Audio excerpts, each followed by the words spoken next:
Hi friends, എല്ലാവർക്കും നമസ്കാരം. ഇന്ന് ചിക്കൻ വെച്ചിട്ടുള്ള നല്ല ടേസ്റ്റി ആയിട്ടുള്ള ഒരു റെസിപ്പിയാണ്.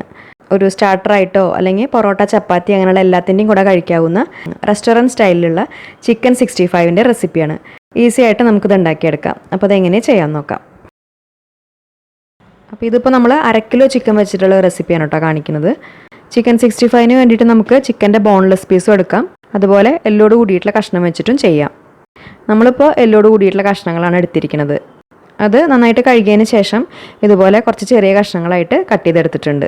ഇത് ആദ്യം നന്നായിട്ട് കഴുകിയതിന് ശേഷം ഞാനൊരു അരമണിക്കൂർ ഉപ്പുവെള്ളത്തിൽ ഇട്ട് വെച്ചിട്ടുണ്ടായിരുന്നു. എപ്പോഴും നമ്മൾ ഫ്രൈ ചെയ്യാനുള്ള ചിക്കൻ കുറച്ച് സമയം ഉപ്പുവെള്ളത്തിൽ ഇട്ടതിന് ശേഷം ഫ്രൈ ചെയ്തെടുക്കുകയാണെങ്കിൽ ചിക്കൻ്റെ ഉൾഭാഗം നല്ല സോഫ്റ്റ് ആയിട്ടുണ്ടാവും. എന്നിട്ട് ആ വെള്ളം മാറ്റിയിട്ട് അത് വീണ്ടും നന്നായി കഴുകി അതിലെ വെള്ളം മുഴുവനായിട്ട് ഊറ്റി കളഞ്ഞതിന് ശേഷം വേണം നമ്മളിതിന് വേണ്ടിയിട്ട് എടുക്കാൻ. ഇനി ഈ ചിക്കൻ ഒന്ന് മാരിനേറ്റ് ചെയ്തെടുക്കണം. അപ്പോൾ അതിന് വേണ്ടിയിട്ട് ഒരു ബൗളിലേക്ക് ആദ്യം ഒരു 1/4 ടീസ്പൂൺ മഞ്ഞൾപ്പൊടി, 1.5 ടേബിൾ സ്പൂൺ മുളക് പൊടി. മുളക് പൊടി എന്ന് പറയുമ്പോൾ നമ്മളിപ്പോൾ കാശ്മീരി മുളക് പൊടിയാണ് എടുത്തിരിക്കുന്നത്. അധികം എരിവുണ്ടാവില്ല, നല്ലൊരു കളറും കിട്ടും. അപ്പോൾ മുളക് പൊടിയുടെ അളവ് നമ്മുടെ എരിവിനനുസരിച്ച് ചേർക്കുക. പിന്നെ 1/2 ടീസ്പൂൺ കുരുമുളക് പൊടി, ഒരു 1/4 ടീസ്പൂൺ ജീരകപ്പൊടി. ജീരകപ്പൊടി എന്ന് പറയുമ്പോൾ ചെറിയ ജീരകത്തിൻ്റെ പൊടി. അതിനുശേഷം 1 ടീസ്പൂൺ മല്ലിപ്പൊടി, 1/2 ടീസ്പൂൺ ഗരം മസാല, പിന്നെ 1 ടേബിൾ സ്പൂൺ വെളുത്തുള്ളി ഇഞ്ചി പേസ്റ്റ്. അതിനുശേഷം ഇതിലേക്ക് നമുക്ക് കുറച്ച് കറിവേപ്പില ചെറുതായി അരിഞ്ഞത് ചേർക്കാം, നല്ലൊരു ഫ്ലേവർ കിട്ടും. പിന്നെ 1 ടീസ്പൂൺ ഓയിൽ എന്ന് പറയുമ്പോൾ സൺഫ്ലവർ ഓയിലാണ് ചേർത്തിരിക്കുന്നത്. 2 ടേബിൾ സ്പൂൺ തൈര്, നല്ല കട്ടിയുള്ള തൈര്. 1 ടേബിൾ സ്പൂൺ വിനാഗിരിക്ക് പകരം നാരങ്ങ നീര് ചേർത്താലും മതി. 1/2 ടീസ്പൂൺ സോയാ സോസ്. അതിനുശേഷം ചിക്കനിലേക്ക് ആവശ്യത്തിനുള്ള ഉപ്പും ചേർത്ത് കൊടുത്തിട്ട് ഇതെല്ലാം കൂടിയിട്ട് നന്നായിട്ടൊന്ന് മിക്സ് ചെയ്തെടുക്കാം. എന്നിട്ട് നമ്മൾ എടുത്ത് വെച്ചിട്ടുള്ള ചിക്കൻ അതിലേക്ക് ചേർത്ത് കൊടുത്തിട്ട് ഇതുപോലെ കൈ വെച്ചിട്ട് നന്നായിട്ട് മിക്സ് ചെയ്തെടുക്കണം. ആ മസാല ചിക്കൻ്റെ എല്ലാ ഭാഗത്തും നന്നായിട്ട് എത്തണം. ആ രീതിയിൽ നന്നായിട്ട് യോജിപ്പിച്ചെടുക്കുക. അതിനുശേഷം ഇത് നമുക്ക് 1 മണിക്കൂർ ഒന്ന് റെസ്റ്റ് ചെയ്യാനായിട്ട് മാറ്റി വയ്ക്കണം. അപ്പോഴാണ് ആ മസാല ചിക്കനിൽ നന്നായിട്ട് പിടിച്ചു കിട്ടുള്ളൂ. ചുരുങ്ങിയ സമയമാണ് 1 മണിക്കൂർ. സമയം ഉണ്ടെങ്കിൽ കൂടുതൽ സമയം വെക്കാം. ആ മസാല ചിക്കനിൽ നന്നായി പിടിച്ചിട്ട് ചിക്കൻ അത്രയും ടേസ്റ്റി ആയിട്ടുണ്ടാവും.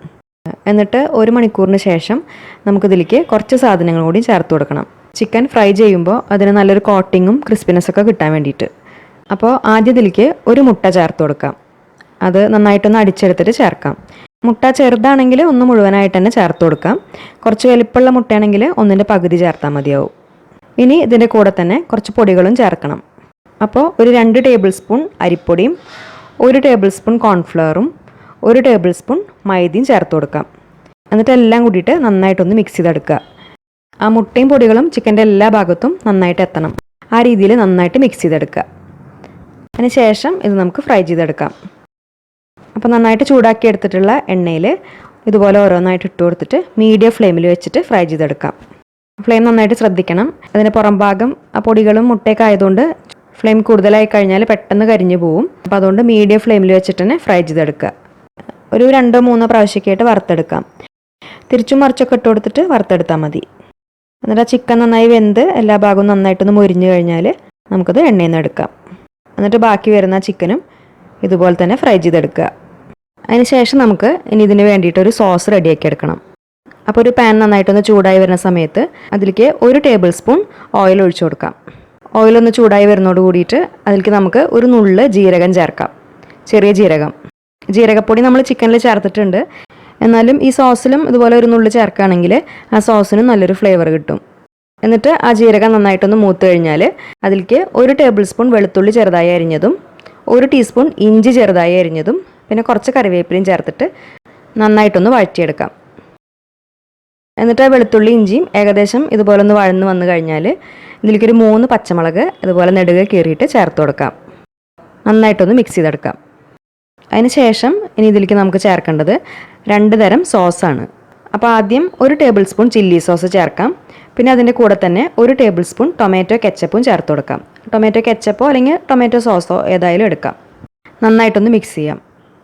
എന്നിട്ട് അതിലേക്ക് നമുക്ക് കുറച്ച് വെള്ളം ചേർത്ത് കൊടുക്കണം.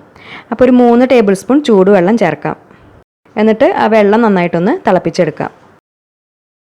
അപ്പോൾ ഈ സമയത്ത് നമ്മളിതിലേക്ക് 1 ഡ്രോപ്പ് ഫുഡ് കളർ ചേർക്കുന്നുണ്ട്, റെഡ് ഫുഡ് കളർ. ഇത് ഓപ്ഷണലാണ്. നമ്മൾ വീട്ടിലുണ്ടാക്കുമ്പോൾ ഈ കളറൊന്നും ചേർക്കേണ്ട ആവശ്യമില്ല. വീഡിയോനും ഫോട്ടോനും വേണ്ടിയിട്ട് ജസ്റ്റ് ഒരു ഡ്രോപ്പ് ചേർക്കുന്നേ ഉള്ളൂ. എന്നിട്ട് ആ വെള്ളം ഇതുപോലെ നന്നായിട്ട് തിളച്ച് വന്നാൽ അതിലേക്ക് നമുക്ക് വറുത്ത് വെച്ചിട്ടുള്ള ആ ചിക്കൻ ചേർത്ത് കൊടുക്കാം.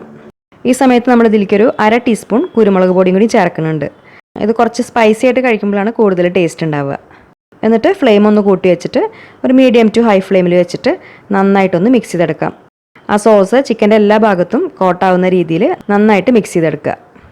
പിന്നെ ഇനി ഇതിൽ ഉപ്പ് കുറവായിട്ട് തോന്നുകയാണെങ്കിൽ അപ്പോൾ ഉപ്പ് ചേർത്ത് കൊടുക്കാം. നോക്കിയിട്ട് മാത്രം ചേർത്താൽ മതി. നമ്മൾ ചിക്കൻ മാരിനേറ്റ് ചെയ്യുമ്പോൾ ചേർത്ത് കൊടുത്തിട്ടുണ്ട്. അതുപോലെ തന്നെ സോസിലും അത്യാവശ്യം ഉപ്പുണ്ടാവും. പിന്നെ പുളി കുറവായിട്ട് തോന്നുകയാണെങ്കിൽ അപ്പോൾ കുറച്ച് വിനാഗിരി ചേർത്ത് കൊടുത്താൽ മതി. എന്നിട്ട് അവസാനം കുറച്ച് മല്ലിയിലയും കൂടിയും ചേർത്തിട്ട് ഇതുപോലെ നന്നായിട്ടൊന്ന് മിക്സ് ചെയ്തെടുത്താൽ നല്ല അടിപൊളി ചിക്കൻ 65 റെഡിയായി. നമ്മൾ നേരത്തെ പറഞ്ഞതുപോലെ പൊറോട്ടയ്ക്കും ചപ്പാത്തിക്കും അതുപോലെ ഫ്രൈഡ് റൈസിനും പുലാവിനും എല്ലാത്തിനും നല്ല കോമ്പിനേഷനാണ്. ഇനിയിപ്പോൾ അതൊന്നും ഇല്ലെങ്കിലും വെറുതെ കഴിക്കാനും നല്ല ടേസ്റ്റാണ്. അപ്പോൾ ഈ ഒരു റെസിപ്പി എല്ലാവർക്കും ഇഷ്ടമായി എന്ന് വിചാരിക്കുന്നു. ഈ രീതിയിൽ ഉണ്ടാക്കാത്തവരുണ്ടെങ്കിൽ ഉണ്ടാക്കി നോക്കിയിട്ട് ഫീഡ്ബാക്സൊക്കെ അറിയിക്കൂ. പിന്നെ ഈ വീഡിയോ നിങ്ങൾക്ക് ഇഷ്ടപ്പെട്ടാൽ ലൈക്ക് ചെയ്യാനും ഷെയർ ചെയ്യാനും കമൻറ്റ് ചെയ്യാനും മറക്കരുത്. അതുപോലെ ചാനൽ സബ്സ്ക്രൈബ് ചെയ്യാത്തവർ സബ്സ്ക്രൈബ് ചെയ്യാനും മറക്കരുത്. നല്ലൊരു റെസിപ്പി വീഡിയോ ആയിട്ട് വീണ്ടും കാണാം. താങ്ക്